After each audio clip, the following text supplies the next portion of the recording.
Hello, and welcome to the next episode of the Anti-contractor Home Podcast. My name is Chance. And I'm Belinda.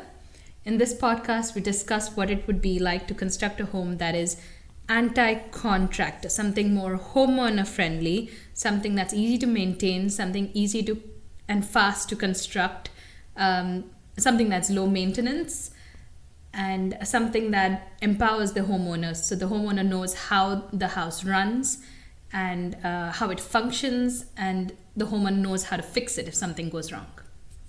The house is a machine for living. We're teaching you how that machine works. That's a good way of putting it.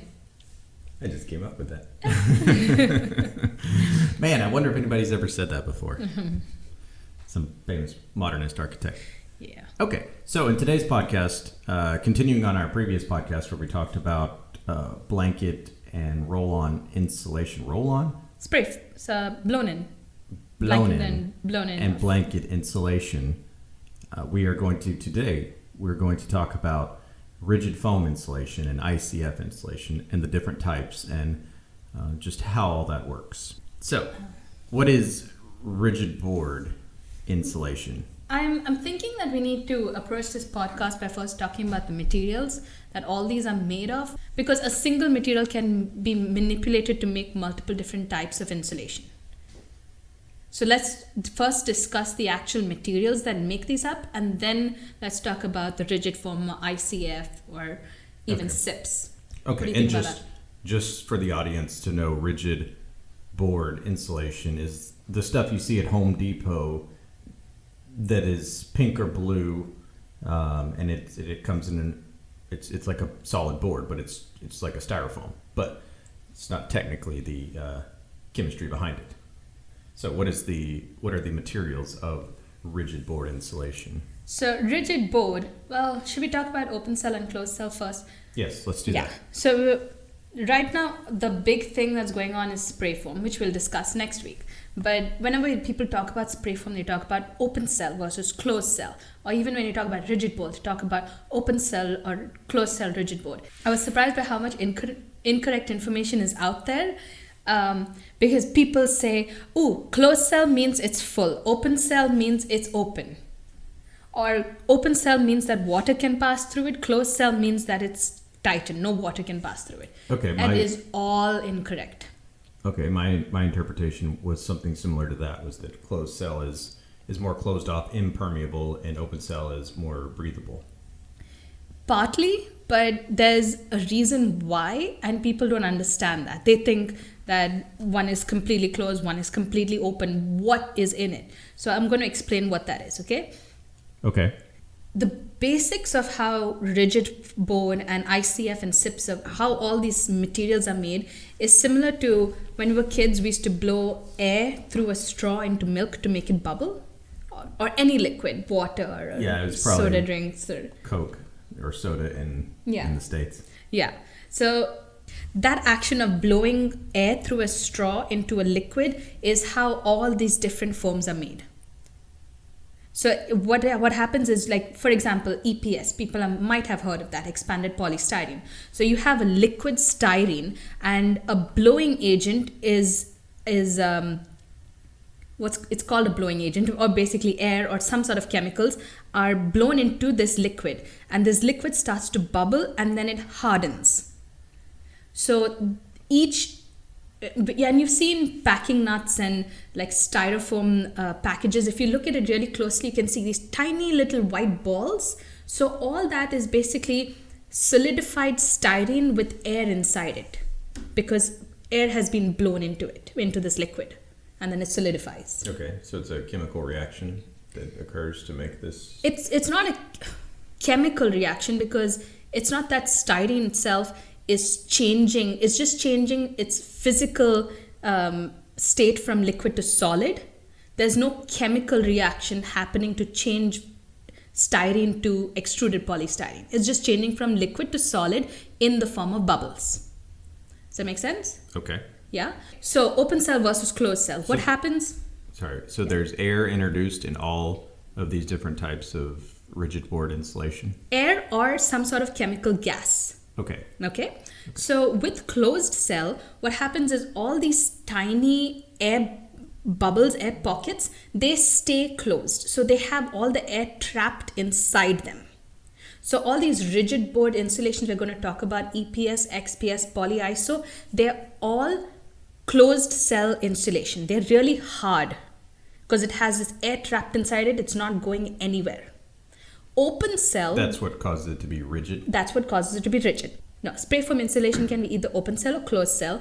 So that kind of insulation, it can be compressed and then it expands, compressed and expands. It's kind of like a sponge. Okay?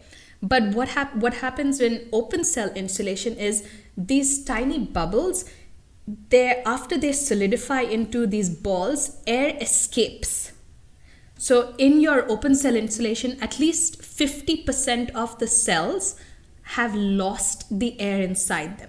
They still maintain their like spherical structure, but there's nothing inside them. They're empty. That's why they can be compressed. So why would you use one over the other? Why would you choose open cell over closed cell in any case? So it first of all cost, and closed cell is going to be more expensive. Closed cell is more expensive, and it's also closed cell is also very difficult to work with. It's used mainly in commercial applications for the spray. I'm talking about just spray foam closed cell. Yeah, installation. With open cell spray foam, because it's spongy, you can, if you ever spray anything extra, you can just take a knife and cut it. Right. Yeah, I've seen that. So you can always like spray extra and take off. So you can't do that with closed cell? It's very, very difficult. You need some specialized knives and you have to chip it away. It's hard material. It's like rigid, like plastic? It's very hard. Yeah, it's really rigid. But when you look at the foam board at Home Depot, it's different. Yeah. So that is closed cell. It's this closed cell, but it is different softer material. Yeah. It's polystyrene versus polyurethane. Correct. Okay. Yes. So urethane in itself is a harder material versus like a polystyrene, which is, let's say not harder, but less dense. The density of styrene would be less than that of polyurethane. That's why it's so solid. So homes, commercial applications used closed cell spray foam, which is harder, and they spray less. They never overspray. But in residential applications, they always use open cell spray foam because then it's easy to just carve it out if you ever spray extra. Yeah, I've seen. I wouldn't say always, but I have seen where they use open cell on the walls and then closed cell on the roof structure.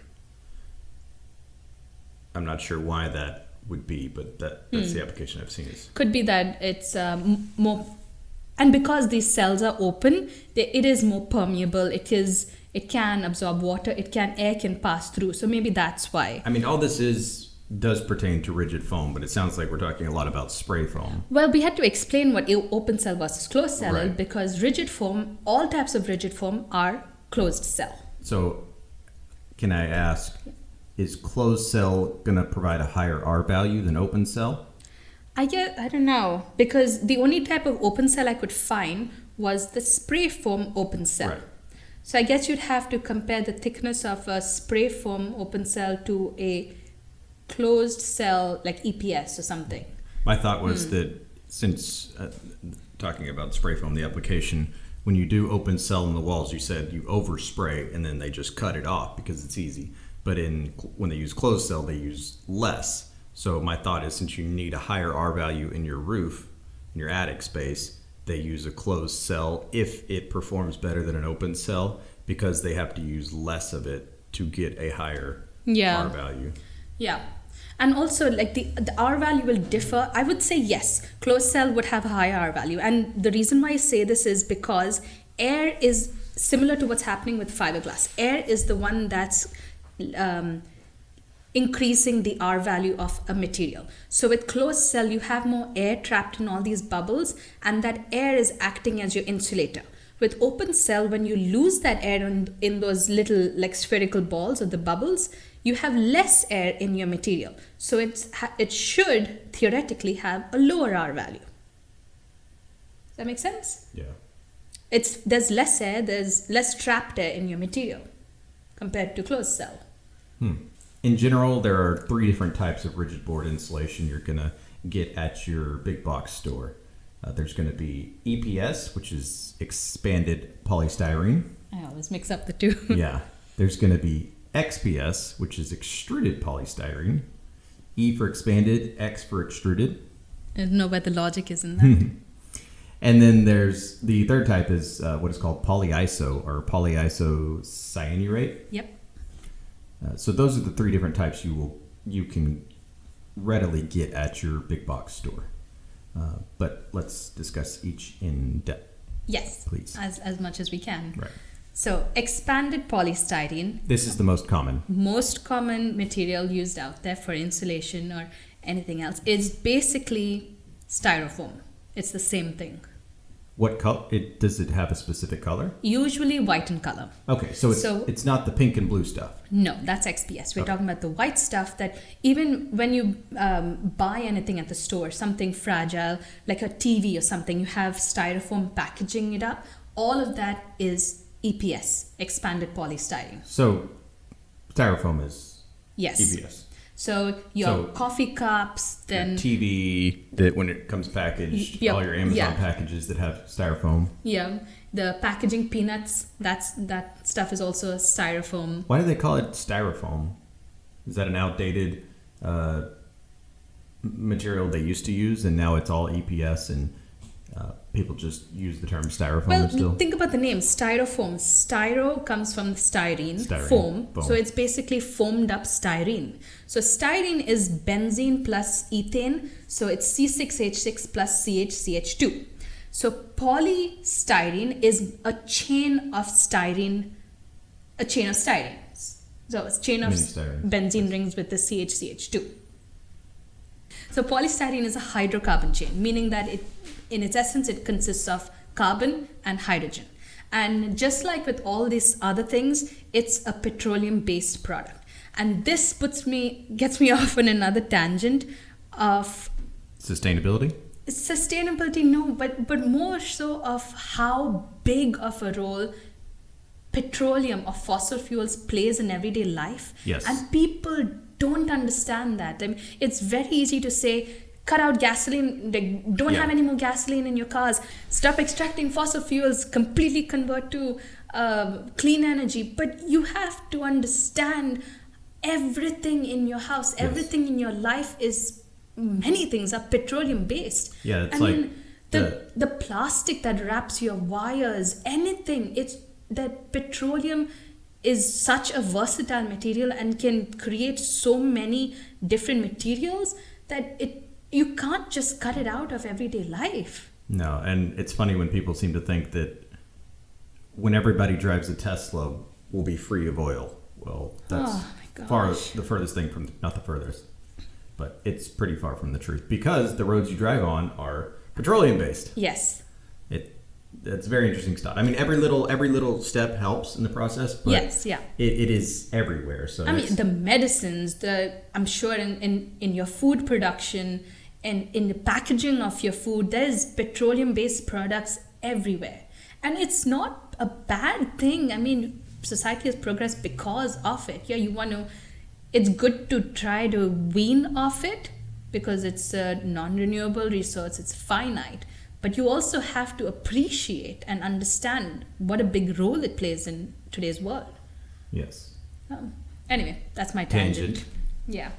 So all these foam products are all petroleum based. So they're derived from fossil fuels. They're not rapidly renewable. Yeah. So styrene is extracted from Is petrol. there any form of rigid foam that is not petroleum based? Mineral wool. Mineral wool. Yeah, Okay. which is similar, which we'll talk about in a bit, but it's basically the compressed mineral wool that we talked about last week. Okay. Yeah. So, EPS, we're going back to that after our tangent. So, EPS, again, is closed cell. It's made up of 98% air and 2% plastic. Wow.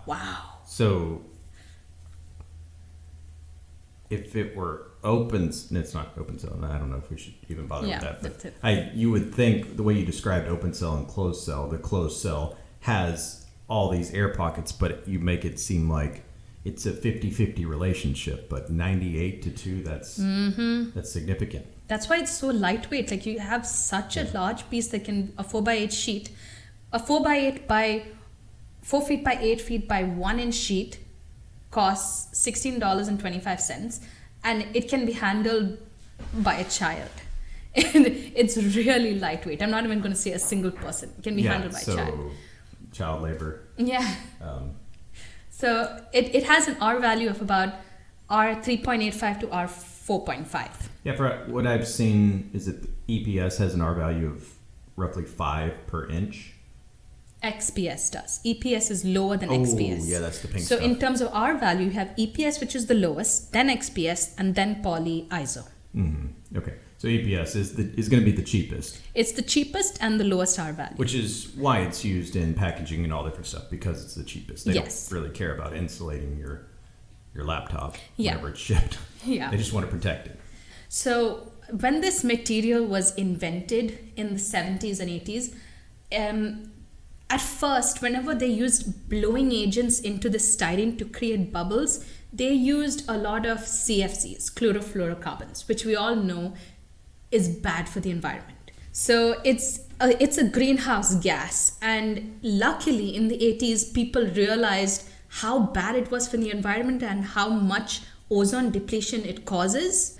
It's a really alarming statistic. Like 1 molecule of CFC can kill like 1,000 molecules of ozone. It was really bad. So in the 80s, once they realized how bad these CFCs were for the environment, they slowly started changing laws to minimize the use of CFCs. And that's why you see the ozone layer hole that was in the atmosphere, it slowly started closing. It's not been closing on its own. It's because people have drastically reduced the use of CFCs in refrigerants, in foam creation, in all sorts of industries because of the laws that have been passed. The other thing is that once they stopped using their CFCs, they started using other chemicals as blowing agents. And those chemicals have their own problems. Of course. So you can't just use air. You can't just use oxygen to blow up this polystyrene. You have to use some sort of chemicals. And as long as these chemicals are trapped in this closed cell foam, it's okay. It's not too bad. But the issue arises when you use open cell insulation, because that CFCs or any other chemical that you use, once it escapes those closed cells and goes into the air and it becomes open cell insulation, all that's being released into the atmosphere. And that's dangerous to the environment. So like closed cell manufacturers try to tell people it's not as bad for the environment because it's trapped in the material. So what happens whenever you cut this material up? Yes, you're releasing some, but not as much as an open cell would release. Yes, because 50% of those cells are releasing all the chemicals that are in the cells. That's interesting. So Yeah. it's the greenest choice. Using closed cell is the a greener choice than using open cell. Yes. Yeah. Not greener than using something like mineral wool, but Yeah. what about against fiberglass? I would think fiberglass is greener. Because It's just glass. It's recycled melted glass. Yeah. It's recycled. Yeah.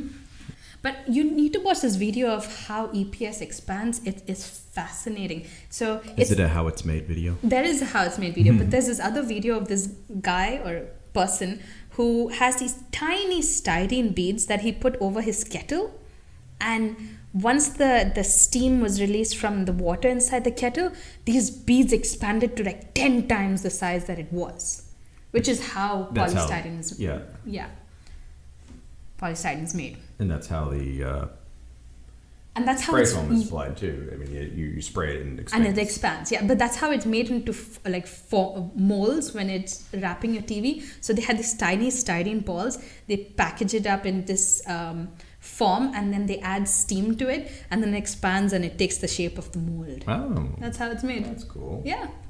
So one of the big advantages of EPS is it has no thermal drift. Now this is a new term I came across while researching this. Thermal bridging, thermal break, And thermal drift. So thermal drift is the property of a material to lose its R value over time. Oh, okay. I could see something like a blanket insulation having a higher thermal drift. Exactly. And then the other advantage, which we covered just before this, is that it has a highest R value Per dollar. compared to the other types of rigid board. Per square foot, could you say? Highest R value per square foot of thickness? No. No. Highest R value per square foot per dollar. Per square foot per dollar. Yes. That would be the correct way. Yeah. Yeah. So It's very commonly used, but for some reason, whenever we go to Home Depot, you don't. Maybe I'm not looking for that, but you see the pink and blue boards all the time, which is actually XPS, not EPS. exactly, yeah. This advantage applies to all the different types of rigid foam. It is more versatile.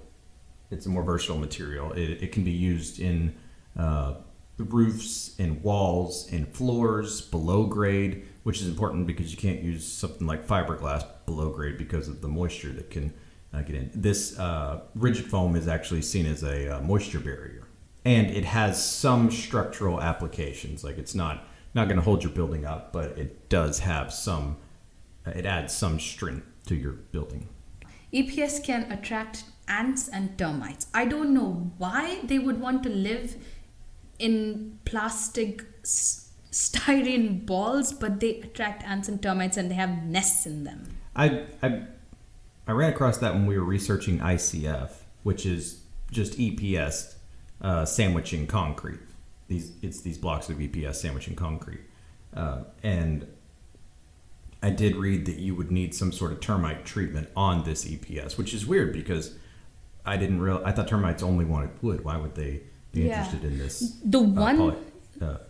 EPS. Yeah, the one thing I did read that could be a reason why is that when EPS is made, like we talked about, these tiny styrene balls that they add that they add steam to that become big, they're not always perfectly packed together. So when you look at them under a microscope, there could be certain air pockets and big areas that are not filled with these styrene balls. So when there's moisture on the outside, it could penetrate through this EPS, and since EPS is not breathable, it takes a long time for that water to evaporate. So if this EPS does get wet, those areas could attract termites and ants. So as long as you're properly waterproofing the outside of EPS, yes, it probably won't attract ants and termites. But still, I don't know why ants would want to live in plastic. Shelter.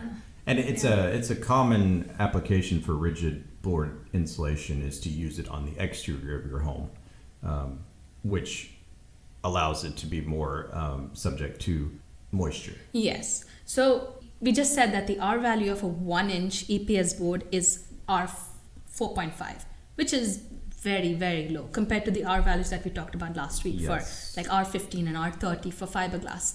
So logically, that would mean that you have to use it in conjunction with something else. So if you use fiberglass between your studs on the inside of your wall, it's really good to use this EPS on the outside to kind of to create like a continuous insulation on the outside of your house. If it's applied to the outside, it prevents the wood studs that would be a thermal bridge if you were using something like blanket insulation between your studs.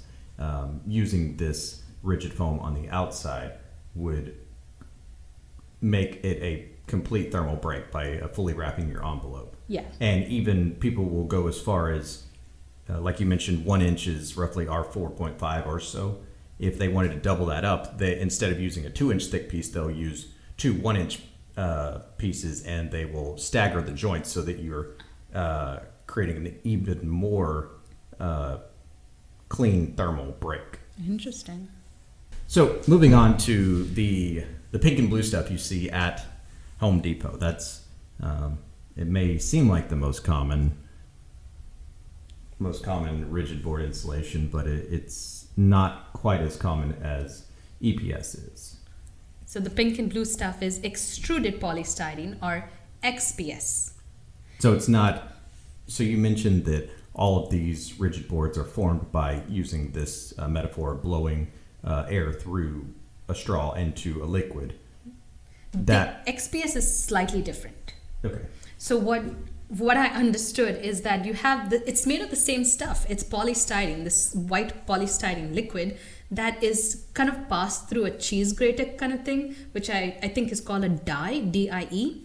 And so what happens is once it passes through the dye, it again air is added to it and it creates bubbles. But because it's a constant stream of liquid, it's more compacted than EPS. You're not relying on like tiny balls hoping that they all come together to make a solid piece. You're making sure that it's a completely solid piece with no air in between all these like tiny balls, because it's like a continuous flow of liquid through a dye. So you're essentially extruding this material through this dye. Yeah. And then adding air to it. You're constraining it to a certain size. Yes. Yeah. Okay.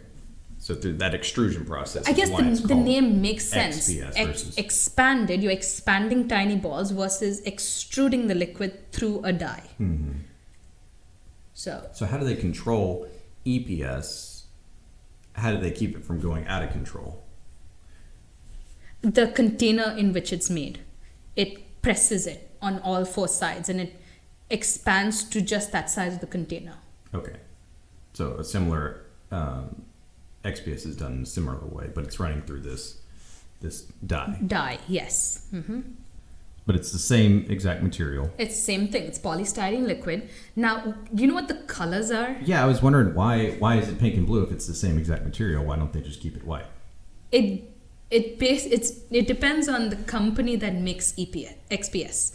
It has nothing to do with the actual material itself. So it's a marketing scheme? It's a marketing scheme. Like how when you see the green zip system, you know what that is. Yes. So they add color to polystyrene so you know what company makes it. So for example, the blue XPS is made by Dow Chemical, pink XPS made by Owens Corning, and green XPS made by Kingspan. And so we mentioned that a 4x8 sheet of EPS is approximately $16. $16 with an R value of around 4.5. Yeah. And so for comparison, XPS, a 4x8 sheet that's 1 inch thick, is going to be about $20.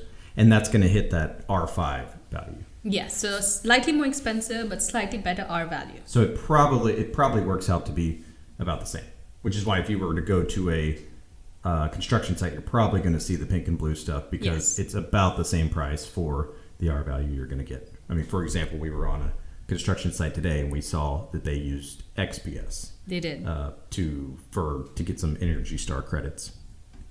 Unlike EPS, is this correct when I say this? This XPS can be faced or unfaced. Yes. EPS cannot be faced?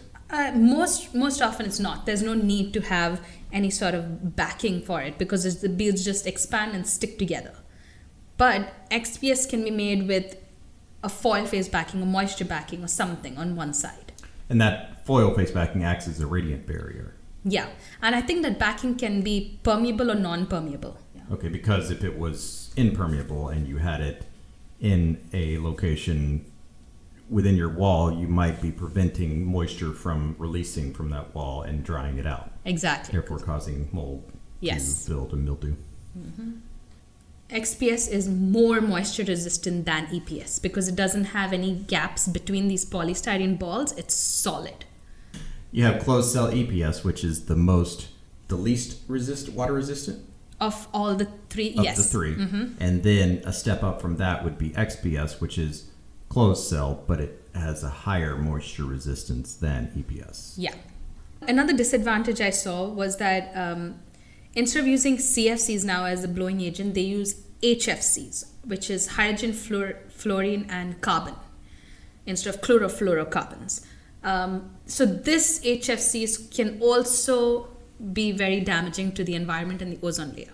It's not, people don't consider it as bad as CFCs, but it does lead to ozone depletion. So it's only a matter of time before they start banning that too, and they have to start looking out for another blowing agent. And another thing is that these XPS and EPS, both of them, they have a chemical fire retardant added to both of them. because believe it or not, without it, yeah. plastic It is combustible. is combustible. So this fire retardant is bromine based, and people say that, or scientists say that it can be damaging to a person's health If it were to off gas. if it were to catch on fire and off gas. Yeah. So XPS has a lower thermal drift than EPS because Yes. it is more Solid. dense. More dense, Let's less like air through these air running through these polystyrene beads. Okay. And so that's EPS is your level 1. Yeah. XPS is your level 2. And then your level 3 is what is called polyiso Cyanurate. And so, for comparison, this polyiso for short, because polyisocyanurate is a difficult word to say. A 4x8 sheet that's 1 inch thick of polyiso is approximately $22. It's very close to the price of XPS, and not that much more expensive than an EPS. And it has an even higher R value, not significantly, but it's an R6. I guess you could make a comparison of like this dollar for R value. Like you get an R5 for $20, but if you go to $22, you get an R6. And it sounds like going all the way to polyiso would be even better Yeah. as far as a better bang for your buck. Yeah, they all three of them are surprisingly close in R value and price. Right. So there's not one that's like, oh, R20. exactly. So you'd say, oh, might as well just go to polyiso for everything. Yeah. And polyiso is readily available at your big box stores? I did find it at Home Depot. That's where I got the price from. Okay. Yeah. So polyiso is most commonly used on roofs. I think what I looked up, it's 70% of commercial roofs construction has a sheathing of or an insulation of polyiso. Is that on the exterior? On the roof. So most commercial... On the outside is what I'm asking. Yes, on the exterior. So most commercial roof structures don't have these ridiculous pitches. They're usually just a gentle pitch, a gentle slope, and most of them, 70% of them, use polyiso for that. You know, I just figured out why that is. Why? Because whenever I was just waking up from my nap and watching television, they were discussing a roof structure, and this roof structure said, don't just have your sheathing and then your what is that, asphalt felt material on top of that, and then your shingles, because if a branch were to fall or something, you would damage your sheathing very easily. So this polyiso, they add that on top of your sheathing to provide a softer layer so that it can take the impact of, while you're also getting the R value. You're creating some sort of like a buffer. Yeah, you're creating a buffer between potential branches or something damage to your roof and your sheathing and causing leaks. Interesting. I just saw that. How very relevant. Yeah. So let's talk about how polyiso is made. That sounds good. It's not made of polystyrene like the other two we've talked about. The starting material is MDI. That's the difference. Which is methylene diphenyl diisocyanate. It's a chemical. Okay? MDI. So there are 4 things, kind of like when you bake something, you have all these ingredients that are just mixed together. So polyiso is made in that way. You have MDI, polyol, a blowing agent, and a flame retardant. All these 4 things are mixed together, and the reaction with all 4 of these is exothermic, meaning that it generates heat. So when it does generate heat, this blowing agent starts to boil, and that when it does start to boil, it creates all these tiny bubbles. So you're not introducing air or any CFCs or anything to make this liquid boil. It's the exothermic reaction itself that causes this liquid to boil. Okay, so is this a greener application because yes. You're not actually introducing your CFCs or your what was the other one? HFC? Yes, HFC. Yeah. So it's the greenest application. So it uses pentane as a blowing agent, which has 0 ozone depletion potential compared to the CFCs and HFCs that are used for EPS and XPS. So it's much better for the environment. I like this stuff. Yeah. But the thing is, the way it's made it has to be formed on a substrate. That's why every time you buy polyiso, it has this like a foil backing on it. It can't just be formed on its own. It has to be sprayed onto a surface. Okay, because it's not stable in itself. Like it's an initial form. Yes, it can't in its form on initial its own. form. Okay. Yeah. So when it's hardening, it has to harden on a substrate. Oh, okay. So it has to be faced. Yes, it does have to be faced. And is it faced with anything other than this aluminum foil? But this aluminum, from what I've seen, is always aluminum foil, but there are different types of aluminum foil. It can be either permeable or non-permeable. So if you don't want to add an extra moisture barrier, this foil face can act as a moisture barrier. It shouldn't be used in addition to a moisture barrier. Okay. Because then it traps like we talked moisture about, between you the trap two. Yeah. the moisture. So this process, this chemical process, sounds more complex than XPS or EPS, which is why it's more expensive. Probably you're introducing more materials Yeah. than you, different chemicals, more chemicals than you had. More durable chemicals too. Yeah. Yeah. Okay, so the other huge advantage is that it's a thermosetting plastic rather than a thermoplastic. What it means is that it can never convert back into a liquid, unlike XPS, which can soften or turn into a liquid when it's heated. So this cannot be recycled? It cannot be recycled, but it doesn't also catch on fire or melt whenever your building's it's exposed to an open flame. Okay. Which so is huge. It has it in the forming of polyiso, the process is the greenest of the three processes. Yes. But its inability to be recycled makes it the least eco-friendly option. That's true. Because it cannot be recycled. But if it's more durable, Yeah, it's it going to doesn't last catch longer. on fire. It does, yeah. How long would something like a rigid foam last? I don't know. If it doesn't have any thermal drift, it doesn't compress. And I think if your it building doesn't- is sealed properly, it has moisture resistance, it's allowed to breathe if it needs to. If it's installed correctly, it probably lasts a long time. That's a lot of ifs. Yeah. if If this, if it's this. done by code. Yes. As we mentioned, the disadvantages include that it's more expensive than EPS or XPS, but you are getting that higher R value. It uses halogen fire retardant, TCPP, which is dangerous to your health. Yeah. It is the least eco-friendly option because it cannot be recycled, even though the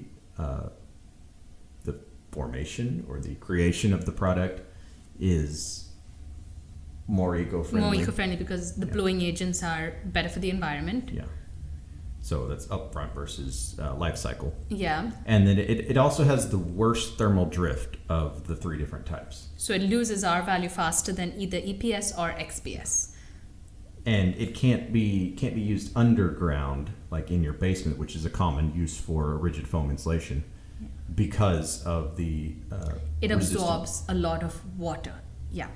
So whenever I was discussing earlier, I said like your level 1 is EPS because it's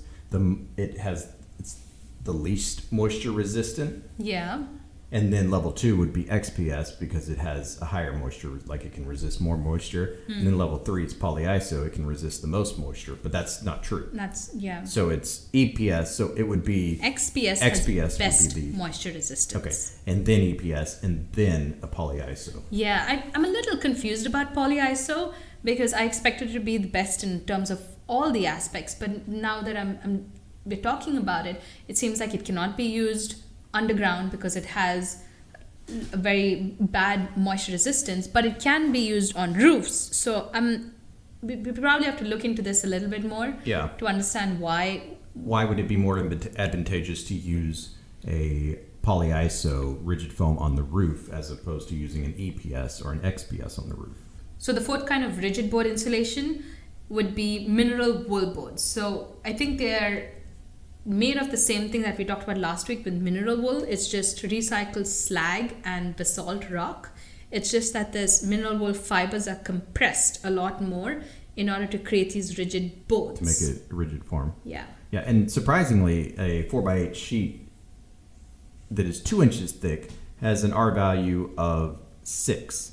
That is $10, which is half the price of XPS, but double the thickness. Yeah. So you have to allow for thicker space, whether it be in your walls, in your studs, but the typical application for this would be on the exterior. So your exterior envelope is going to be thicker than it would be using an XPS. So, but you get a slightly higher R value, but for a significantly lower cost. Half the price, yeah. And since it's just mineral wool, which is the slag and Basalt rock. basalt and slag, has moisture resistance. It's resistant to moisture. Yeah, and I think remember last week we talked about they spray a certain oil on it during the making of these fibers. Oh, yeah. So it has water resistance, and it can also be sprayed with chemicals to have pest resistance. So it's not a bad alternative. Lots of positives Lots of to positives it. I guess the negative is that it's not as easy to find as something like EPS or XPS. Yeah. Or polyiso even. Yeah. Okay, so we've talked about the basic materials that create all these rigid boards. Let's talk about rigid board itself now. Pros and cons and... Yeah, a typical application for this. I think a lot of people will actually use this in conjunction with other forms of insulation just to give you that extra R value and also to lessen the thermal bridge you have if you're, let's say you have a wood framed house. And you have fiberglass bats between your studs on the inside. Yeah. On the exterior, you could put this rigid board, and that would actually create a fully sealed envelope to where there's no thermal bridging happening anywhere. Now, another thing that we have to think about is the waste that's created using these rigid boards. Because when you use fiberglass insulation, it's all like tufts of cotton candy. So you can always like stuff it here, stuff it there if there's anything extra left over. But with rigid boards, you have to cut it to size to fit it, say, between your studs or on the outside. There's nothing you can do with those leftover pieces. They have to be discarded. So there is more waste whenever you use these boards. Yeah, I think using it between your studs on the interior is not the appropriate application for this, unless you use it in conjunction with a spray foam as well. Let's say you have plumbing or electrical in your wall and you need to renovate that plumbing, let's say. You need to allow space for the plumber to access his pipe, things like that. You could use a 1-inch thick piece of rigid board insulation. You could cut it to that stud bay, but you're still going to have a gap because you can't cut it perfectly. So you're going to need to use spray foam in conjunction with that to seal around the edges as well. And then that will, since it's a thinner material, it's an inch thicker, so it'll allow the ability to access your plumbing. Let's say if your plumbing were on an exterior wall, that would be one application for it. Yeah. It's also used in low sloping roofs because there's not much room, and this is a thinner material. Yeah. And in tight spaces, again, because it's thinner. If you have radiant heating in your floors, you need your concrete needs to have insulation underneath it. So separation between the concrete and the soil. Yeah. That's interesting. Yeah. I saw this one statistic that was just emphasizes how important it is used on the exterior. So if you have a 2x6 wall, okay, with fiberglass insulation in between it, like an R5 or something like that, just putting 1 inch of this rigid board insulation on the outside can increase your R value from like R15 to R20. So it's a 35% gain in R value with a 15% increase in wall thickness. That's true. Just that 1 inch. Mm-hmm. That's very impressive. What's the negative to using a rigid foam on the outside of your house? I guess if you're not applying the moisture barrier at the right location, like if you have a moisture barrier at the exterior of your studs, and then you have this foil-faced, impermeable, rigid insulation on top of that, that's a very bad situation. You're because creating there's a foam sandwich. A foam sandwich, and there's no way for the moisture to escape. I guess that's the negative if it's not used in the correct application. Another nice thing about rigid board insulation is it can all be handled with your bare hands as opposed to fiberglass insulation, which will cause you to itch and leave little fibers of glass in your Stuck skin. in your skin. Yeah. This stuff can be handled. I mean, in architecture school, it's very common to use this XPS in your models. Whenever you're mocking up some basic forms, you can use this lightweight material and you handle it all the time. Yeah. So EPS, expanded polystyrene, which we talked about at the beginning of this podcast, in addition to being used as rigid board insulation, it can be also used in ICF, insulated concrete forms, as well as SIPs, structurally insulated panels. It can be, or it is. is. No, I'm not going to say it is, because SIPs can use other forms of insulation. I think ICF is always made with EPS, but SIPs can use different types.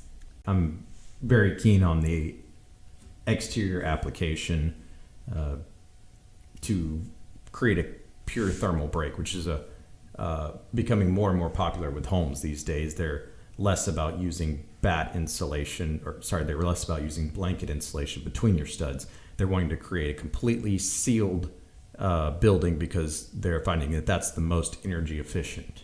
And a very common type of insulation that is becoming more and more popular in today's construction is spray foam, which is what we'll talk about next week. Yeah, which is a polyurethane. It's different than EPS, XPS, or Polyiso, and the application is vastly different. And the R-value performance theoretically is much higher. Yeah, and it can be used by itself. It doesn't have to be used in conjunction with fiberglass, unlike all the stuff that we talked about in this podcast. But it has its disadvantages as well, and we'll discuss that next week. So please join us next time in the Anti-Contractor Home Podcast. My name is Chance. And I'm Belinda. Bye for now. Bye for now.